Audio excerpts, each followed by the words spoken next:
I stood behind that marble pillar at my son's wedding reception, listening to my new daughter-in-law tell her friend she was going to have me committed to steal my beach house. I walked straight to the bar, ordered a double whiskey, and smiled at everyone like the perfect mother of the groom. What happened next changed everything. If you're watching this, subscribe and let me know where you're watching from because this story is about to get wild. The grand ballroom at the Riverside Country Club looked like something out of a magazine. White roses everywhere, crystal chandeliers casting warm light over 200 guests. And my son David looking handsome in his navy tuxedo. At 63, I should have been the happiest mother alive. Instead, I was hiding behind a pillar, eavesdropping on my brand new daughter-in-law. The plan is simple. Jessica whispered to her maid of honor, champagne flute in hand. We give it 6 months, maybe a year. Document everything. When she forgets names, when she repeats stories, when she seems confused, then we have her evaluated. Isn't that a bit harsh? The friend asked. Jessica laughed. She's 63 and alone in that big house. It's actually mercy. Plus, David deserves that beach house after everything she's put him through. My blood turned to ice. The beach house. The one my late husband Robert and I bought 30 years ago. The one where David learned to surf, where we spent every summer, where Robert proposed to me 45 years ago. I stepped back from the pillar, my heart hammering. Jessica caught my eye across the room and waved. That perfect smile plastered on her face. I waved back because that's what mothers do at their son's wedding. We smile and wave and pretend everything is wonderful. But let me tell you something about pretending. I've had 63 years of practice. David appeared beside me, loosening his tie.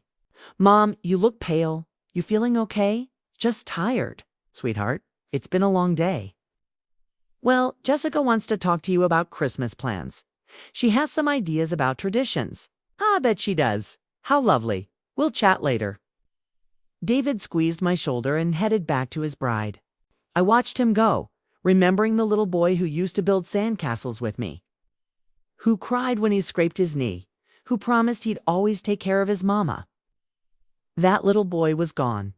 In his place stood a 32-year-old man who'd spent the last 6 months defending a woman he'd known for 8 months over the mother who'd raised him alone after his father died.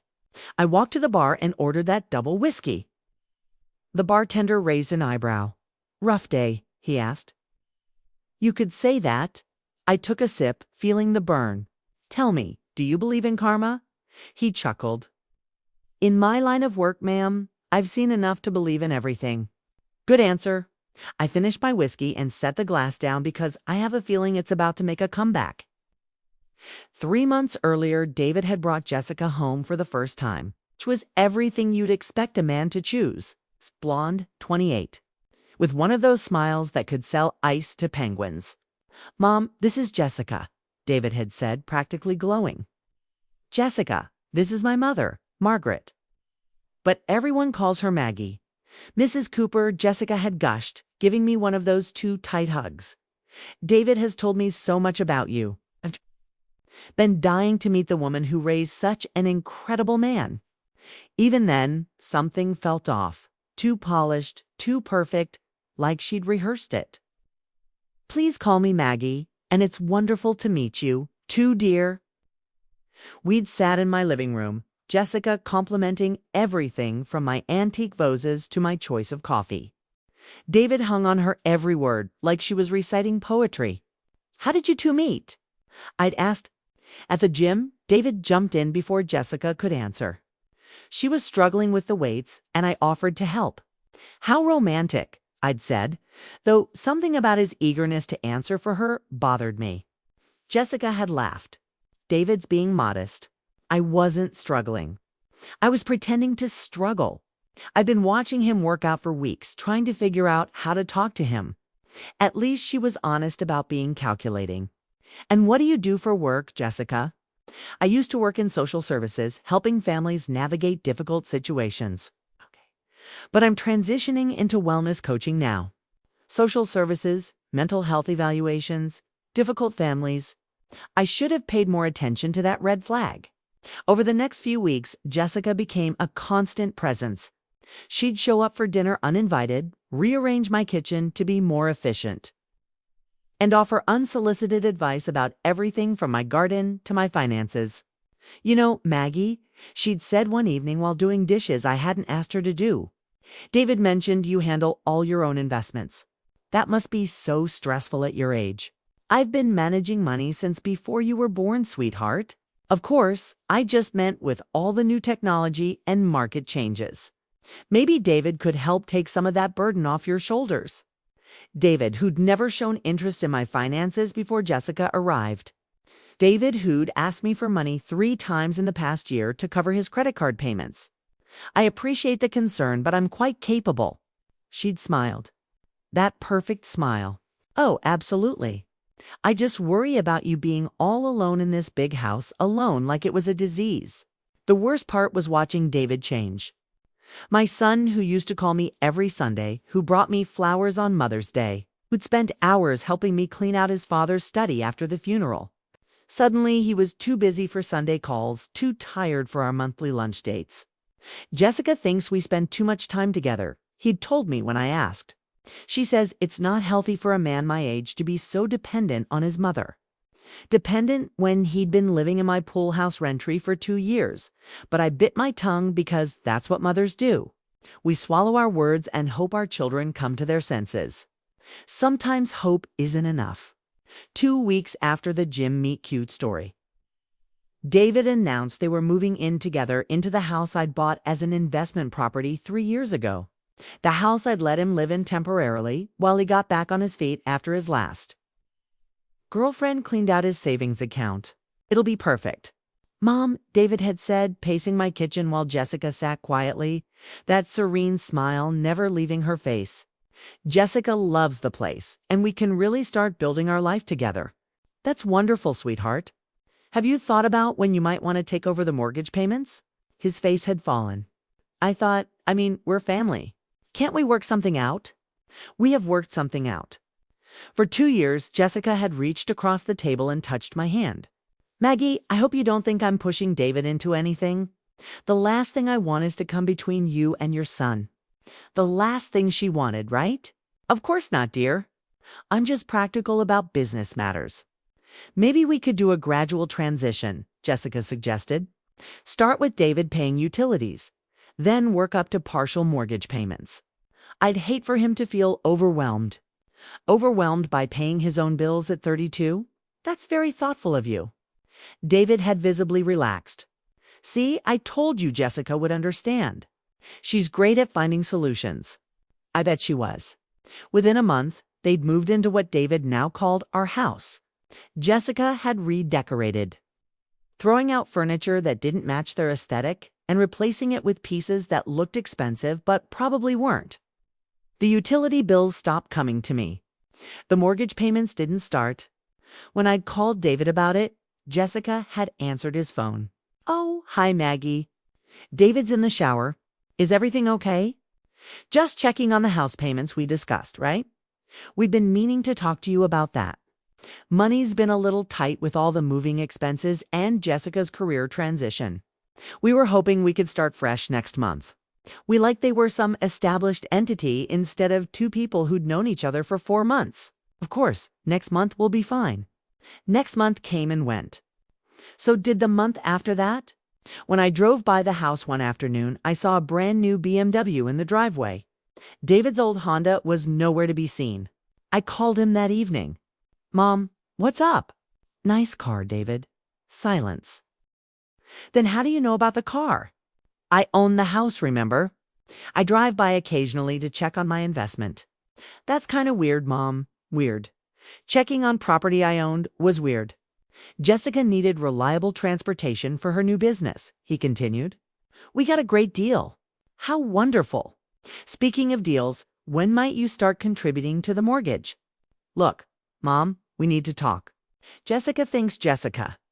Well, we both think you're being a little controlling about the money stuff. Controlling for wanting my 32-year-old son to pay his own bills. I see. It's just that you use the house as leverage. Like you're holding it over our heads. Jessica says that's not healthy family dynamics. Jessica says everything was Jessica says. Now you're right. David, we should definitely talk about healthy family dynamics. Good. I'm glad you're open to feedback. Jessica's really good at this stuff. It's what she did professionally. Yes, it was. And I was starting to understand exactly what Jessica was good at. The conversation with David happened on a Tuesday. By Friday, I was sitting in my lawyer's office. Margaret, are you certain about this? Thomas Hartwell had been our family attorney for 15 years. He'd handled Robert's will, helped me navigate the insurance claims, drafted David's rental agreement for the pool house. Absolutely certain. Both properties. Both the house on Maple Street and the beach house in Monterey. Thomas leaned back in his leather chair. May I ask what precipitated this decision? I could have told him about Jessica's whispered conversation at the wedding that hadn't happened yet. I could have explained about the BMW and the unpaid bills and the way my son now spoke to me like I was an inconvenience. Instead, I said, I'm 63 years old, Thomas. I want to simplify my portfolio. These are significant assets, Margaret.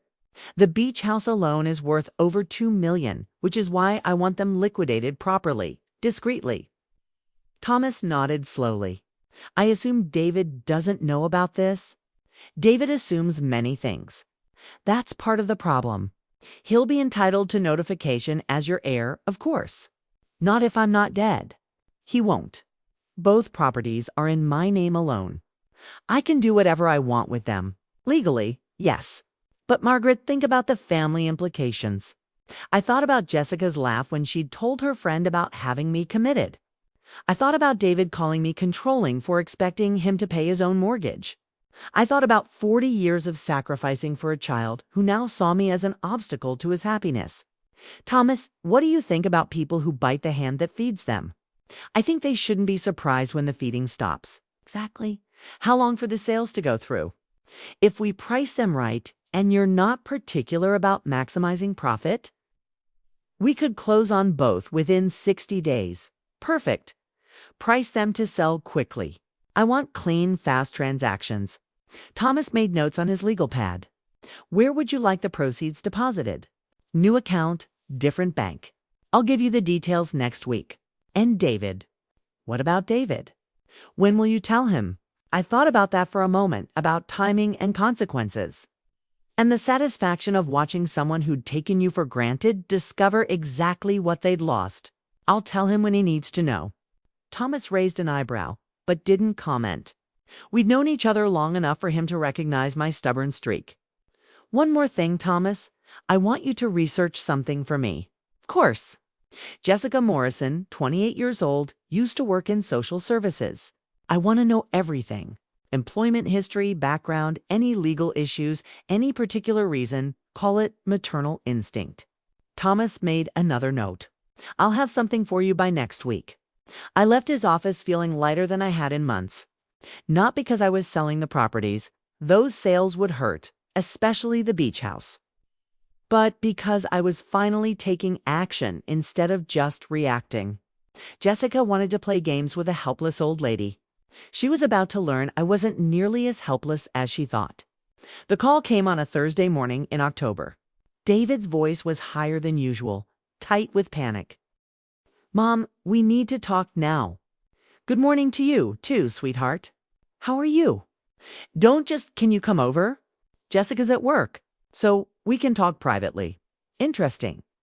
Privately meant without Jessica's supervision. I'll be right there. I drove to Maple Street slowly, savoring what I knew would be my last visit to the house as its owner. The BMW was gone from the driveway, but David's new truck, another recent purchase he definitely couldn't afford, sat gleaming in the morning sun. David opened the door before I could knock. His hair was disheveled. His shirt wrinkled like he'd slept in it. We got a notice, he said without preamble. The house is being sold. They want us out in 30 days. How strange. Who's selling it? Very funny, Mom. You know exactly who's selling it. I walked past him into the living room. Jessica had redecorated again since my last visit. Everything was white and gray now, sterile as a hospital. I'm afraid I don't understand your tone, David. Cut the act. You sold our house. I sold my house. There's a difference. David stared at me like I'd grown another head. This is our home. Mom, we've been living here for months. We've built a life here on my dime. We were going to start paying the mortgage. We just needed more time. 6 months wasn't enough time. We had expenses. The wedding, Jessica's business startup costs, the cars. The cars, plural. How many cars do 2 people need? David, he ran his hands through his hair. That's not the point. The point is you can't just kick us out without warning. Actually, I can check your lease agreement. What lease agreement? I pulled the document from my purse. The one you signed when you moved in? 30 days notice for termination. Thomas had you sign it, remember? David's face went pale as he read. I thought this was just a formality. Family paperwork. All contracts are formalities until someone breaks them. We didn't break anything. You stopped paying rent after the first month.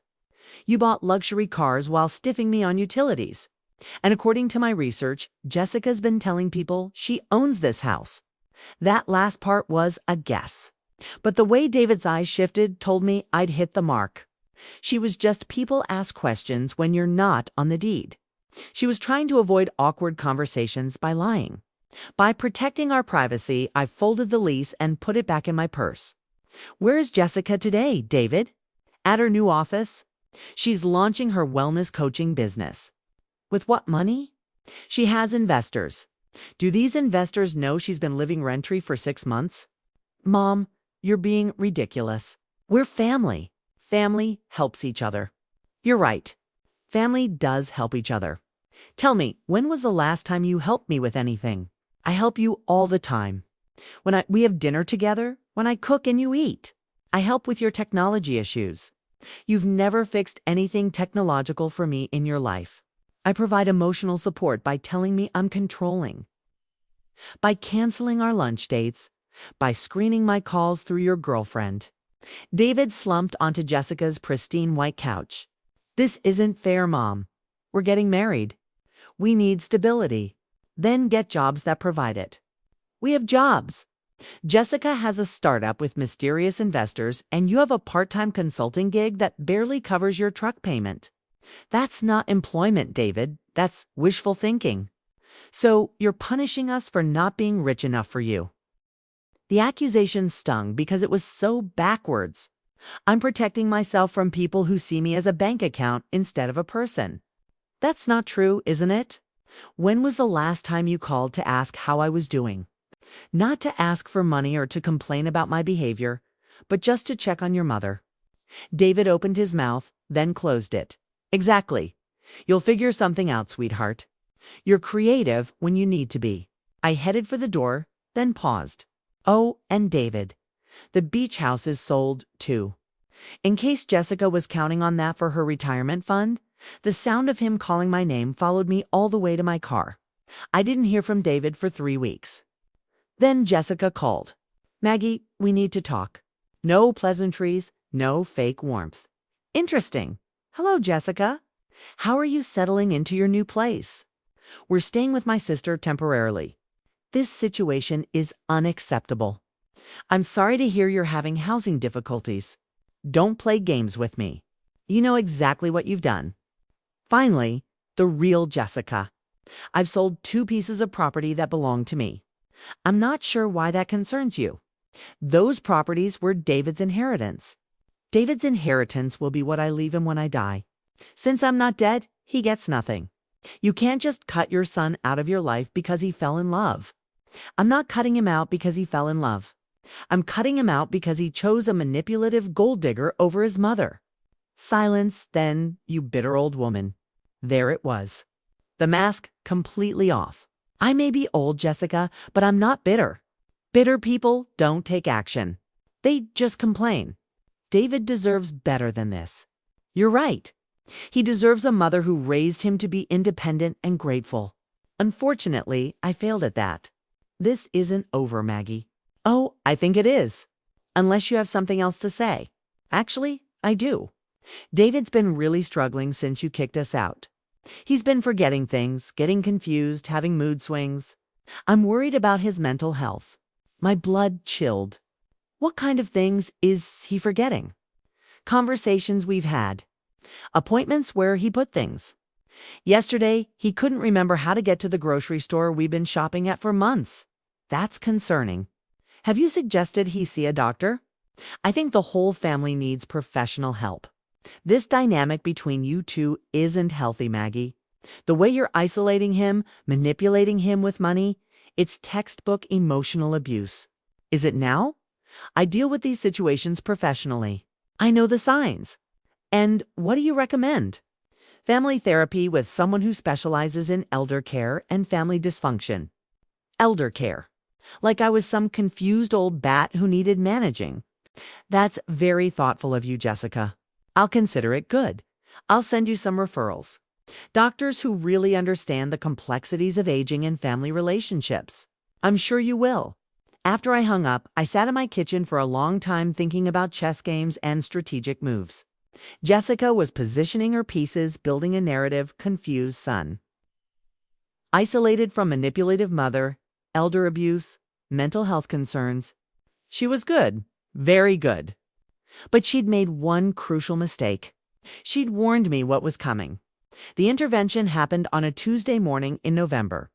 I was making coffee when I heard cars in my driveway. Through the window, I saw David's truck, a sedan I didn't recognize, and a white van. The doorbell rang. David stood on my porch with Jessica, a woman in scrubs and a man in a suit. Mom, we need to talk. Good morning, everyone. This is quite a crowd for a Tuesday. The man in the suit stepped forward. Mrs. Cooper, I'm Dr. Franklin from Serenity Springs Mental Health Facility. Your family has expressed concerns about your welfare. How thoughtful of them. Jessica moved closer. Maggie, we're here because we love you. David told Dr. Franklin about the concerning behaviors you've been exhibiting, such as David wouldn't meet my eyes. The property sales, Mom, liquidating major assets without any logical reason, making impulsive financial decisions. I see. And this concerns you because it's not normal. David's voice cracked. You've sold our homes, Mom. You left us with nowhere to live. That's not rational behavior. Dr. Franklin consulted his clipboard. Mrs. Cooper, are you currently taking any medications? Just vitamins. Any recent changes in sleep patterns, appetite, or mood? I sleep fine, eat well, and my mood has actually improved considerably. Your son mentioned you've become isolated, cutting off family relationships. I've become selective about who I spend time with. The woman in scrubs stepped forward. Mrs. Cooper, I'm Nurse Patricia. We're here to help. Sometimes as we age, we don't recognize changes in our own behavior. How old are you, Patricia? That's not relevant. I'm 63. How old are you? 34. So you're going to explain aging to someone who's been doing it 30 years longer than you. Franklin cleared his throat. Mrs. Cooper, your family has provided documentation of concerning incidents, forgetfulness, confusion, inappropriate financial decisions. What documentation? Jessica pulled out her phone. I've been recording some of our conversations, Maggie. The things you've said, they're not rational. May I hear these recordings? This isn't a trial, Mom. David said, we're trying to help you by ambushing me with strangers, by getting you the care you need, Jessica said firmly. Dr. Franklin can evaluate you properly. Make sure you're safe. Safe from what? From yourself. From making decisions that hurt you and everyone who loves you. I looked at my son, my baby boy, who used to crawl into my bed during thunderstorms. Who'd cried when I dropped him off at kindergarten. Who'd called me his best friend until Jessica came along. David, look at me. He finally met my eyes. Do you really believe I'm mentally incompetent? I believe you need help, Mom. And I believe Jessica knows how to get it for you. I see. I turned to Dr. Franklin. What exactly are you proposing? A 72-hour evaluation period. We'll run some tests, do some assessments, determine the best course of treatment. And if I refuse, your family can petition for an emergency commitment if they believe you're a danger to yourself or others. I looked around the group. Jessica's expression was sympathetic but determined. David looked miserable but resolute. Dr. Franklin seemed bored, like this was just another Tuesday morning pickup. How much is this evaluation costing? Insurance typically covers. I don't have insurance that covers psychiatric facilities. Who's paying for this? David shifted uncomfortably. We'll figure that out, Mom. With what money? If you can't afford rent? The important thing is getting you help, Jessica said. Right. Help that someone else would pay for. Fine, I said. Let me pack a bag. Relief flooded David's face. Thank you, Mom. This is the right thing. I'm sure it is, sweetheart. I went upstairs to pack, and while I threw clothes into a suitcase, I made 3 phone calls. The first was to Thomas. It's happening, I said. Are you certain you want to go through with this? Remember what we discussed? If I'm not back in contact within a week, execute everything. Consider it done. The second call was to my bank. I need to access my safety deposit box this afternoon. Yes, I understand visiting hours are limited. This is an emergency. The third call was to someone Jessica probably didn't know existed. Someone who'd been very interested in my previous conversation about background checks. Detective Morrison, it's Maggie Cooper. I think it's time we had that conversation about your sister. Serenity Springs Mental Health Facility looked exactly like what it was. A place where inconvenient people got stored. Clean. Institutional with motivational posters that fooled no one. Dr. Franklin handed me off to a different doctor. Dr. Patricia Summers, who looked young enough to be my granddaughter. Mrs. Cooper, I'll be conducting your evaluation. I understand your family is concerned about some recent behavioral changes. My family is concerned about their meal ticket disappearing. Dr. Summers made a note. Tell me about your relationship with your son. Which version? The son I raised or the stranger who's trying to have me committed? You seem angry. Wouldn't you be, Mrs. Cooper? Anger can sometimes be a symptom of underlying cognitive issues, especially in patients your age. Patience. I was already a patient. Dr. Summers, how long have you been practicing? 5 years? And how many family financial disputes have you seen disguised as mental health crisis? I'm not sure what you mean. I think you do. She made another note. Let's try some cognitive assessments. Can you tell me what year it is? 2025? And who's the president? Donald Trump, unfortunately. Do you know where you are? In a facility where my son's girlfriend is trying to have me declared incompetent so they can control my money. Mrs. Cooper, paranoid thoughts. Dr. Summers, have you reviewed Jessica Morrison's employment history? I'm not familiar with. She worked in social services. Specifically, she worked in adult protective services evaluating elderly people for competency. She knows exactly how this system works. Dr. Summers stopped writing. How do you know that? Because I'm not paranoid. I'm prepared. Over the next 2 days, I submitted to their tests, memory assessments, cognitive evaluations, psychological profiles. I answered their questions honestly and completely. I also made friends. Nurse Angela had been working at Serenity Springs for 15 years. She'd seen every kind of family drama, every type of manipulation. Honey, she told me while checking my blood pressure, I've seen this movie before. Pretty girl, older man with money, family members who suddenly develop concerns. How does it usually end? Depends on how smart the target is. Most of the time, families get what they want. Old person gets medicated into compliance. Assets get redistributed. Most of the time, Angela smiled. Sometimes the old person turns out to be smarter than everyone thought. Hypothetically, what would a smart old person do? Hypothetically, she'd document everything. Every conversation, every test, every interaction, she'd request copies of her medical records. She'd make sure someone on the outside knew exactly what was happening. Smart advice. I've got 30 years until retirement, Mrs. Cooper. I see a lot of injustice and I can't fix most of it, but sometimes I can help the right person fix themselves. On my 3rd day, Angela brought me a manila envelope. This came for you. Legal mail. Inside was everything Thomas had promised. Jessica's complete employment history, including 3 previous jobs that had ended with allegations of elder abuse, to civil suits that had been quietly settled, and most importantly, a criminal background check that showed a conviction for fraud in Nevada 5 years ago. There was also a handwritten note from Detective Morrison. "Mrs. Cooper, Jessica is my half-sister. I've been trying to build a case against her for years. Your situation might be exactly what we need. Call me when you get out." I folded the papers carefully and handed them to Angela.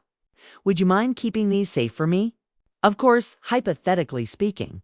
When might you need them back?" "Tomorrow morning. I have a feeling I'm about to be declared competent." Angela smiled. "Funny how that works." Dr. Summers delivered the news with obvious reluctance. "Mrs. Cooper, I've completed your evaluation. While you show signs of stress and some concerning decision-making patterns, I don't see evidence of cognitive impairment or mental illness that would require continued treatment." How surprising. However, I do think family counseling would be beneficial. The dynamics between you and your son seem complex. I'm sure they do.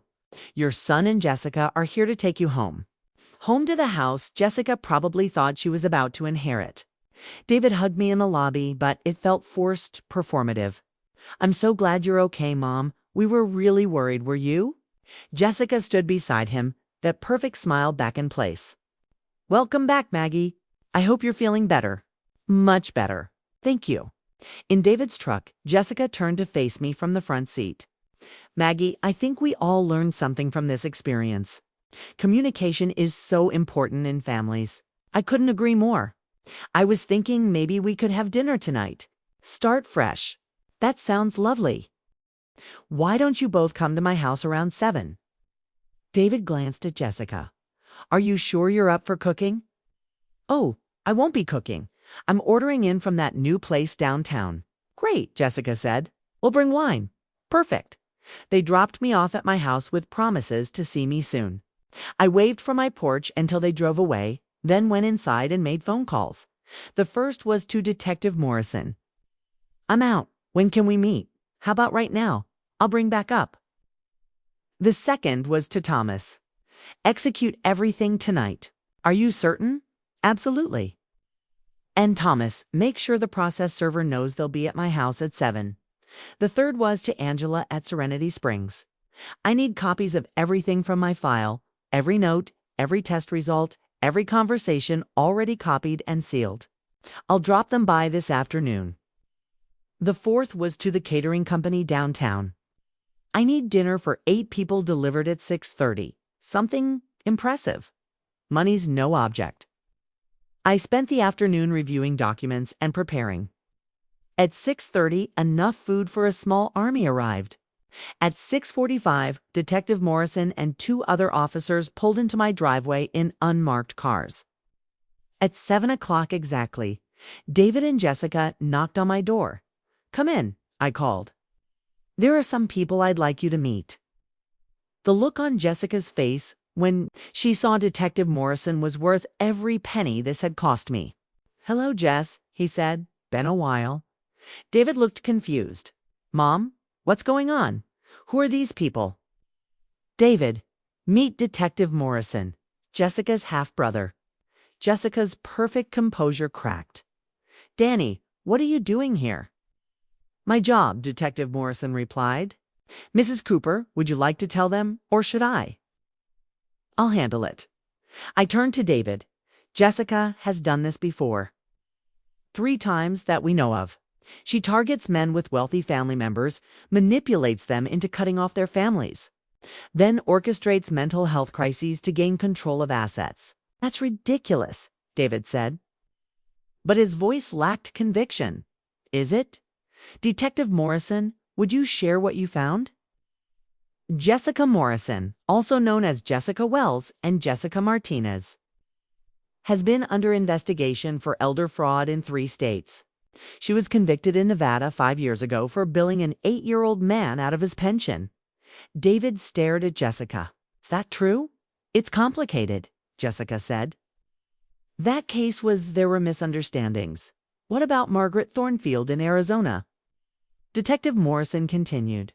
83 years old, committed to a facility after her nephew's girlfriend convinced him his aunt was incompetent. The aunt who died in that facility 3 months later after signing over her estate. That was different, Jessica whispered. Or Harold Brennan, in Colorado, 76, isolated from his family. Committed after his son's fiancée documented his declining mental state. He's still in a facility, by the way. Been there 2 years? David sank into my couch. This can't be real. I'm afraid it is, sweetheart. I sat beside him. The engagement ring she's wearing, it belonged to Margaret Thornfield. Jessica kept it as a trophy. Jessica's hand instinctively went to the ring. You don't understand? These people were being taken advantage of by their families. I was protecting them by stealing their money, by ensuring they got proper care in facilities where they died alone while you spent their life savings. David looked at the ring on Jessica's finger, then at his girlfriend of 8 months. How long have you been planning this? Planning what? David, you're letting your mother poison your mind against me. She researched me, didn't she? I asked Detective Morrison before she approached David. We found extensive files on your family, Mrs. Cooper, financial records, property ownership, your husband's obituary, David's employment history. She knew exactly what she was walking into. David stood up slowly. You targeted me. This whole relationship, you targeted my family. David, please. I love you. You love my inheritance. That's not true. Detective Morrison stepped forward. Jessica Morrison, you're under arrest for conspiracy to commit fraud, falsifying medical documentation, and elder abuse. As he read her rights, Jessica finally dropped the act completely.